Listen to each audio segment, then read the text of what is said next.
Howdy, Jacob here. Today we're looking at Resmed, company 106 of our high ROIC screener, 29 billion market cap on 30 billion enterprise value. They are in the healthcare equipment and supplies industry. They develop, manufacture, distribute, and market medical devices and cloud-based software applications for healthcare markets. They operate in the sleep segment as well as the respiratory care uh, sleep and respiratory care segment, as well as software as a service. Incorporated in 1989. Growth has been very substantial with zero down years. Their lowest growth of the last 8 years has been 8% year over year.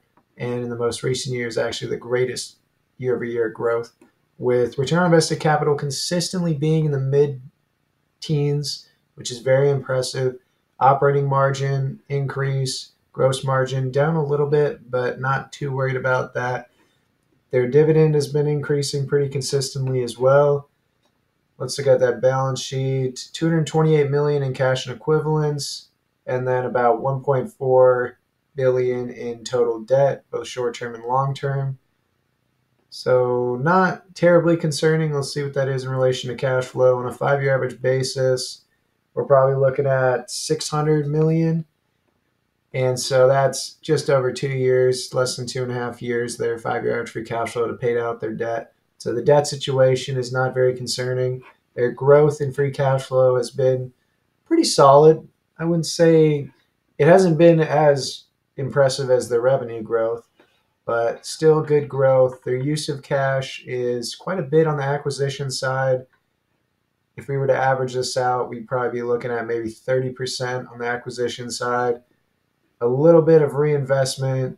Their dividend does pay out probably 40 to 50% of their free cash flow, and they've been issuing a little bit more shares. So that actually works in the opposite sense. So the more shares you have, or the less shares you have, obviously your aggregate dividend payout, all else equal, is going to go down. But if you issue more shares, if you were to keep your dividend on a per share basis the same, you're actually going to increase it on an aggregate basis.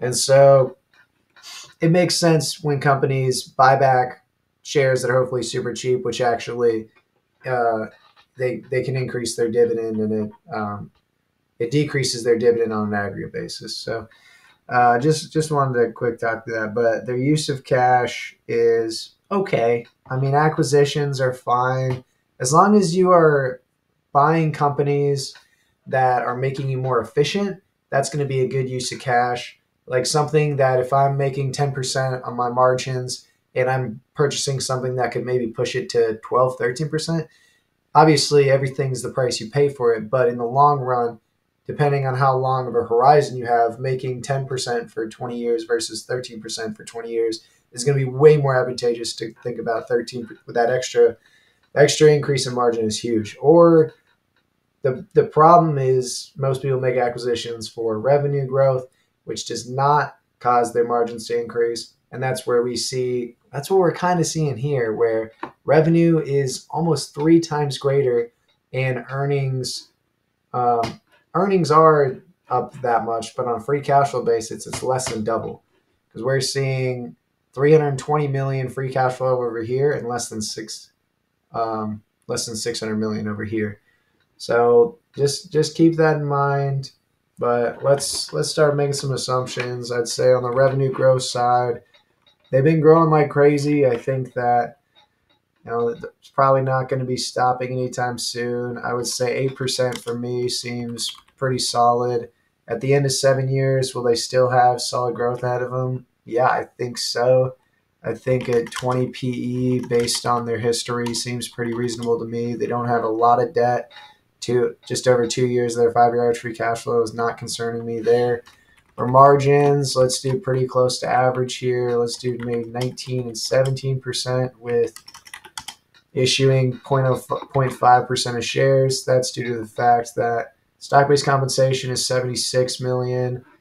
And then they've also been issuing a little bit of shares on their own, shares outstanding. So I think that's pretty fair, because that would assume $150 million in aggregate increase. I think that's a fair assumption. So I think these assumptions are fair. Let's change that dividend. So the dividend is paying out 40-50% right now. I think we can grow that pretty much with their revenue growth, and hopefully their earnings grow at that same rate, so that payout stays roughly the same. And yeah, we're just seeing that the company's a little bit expensive at this price, which no surprise there, looking at a 32 PE, and again, growth less than the discount rate. So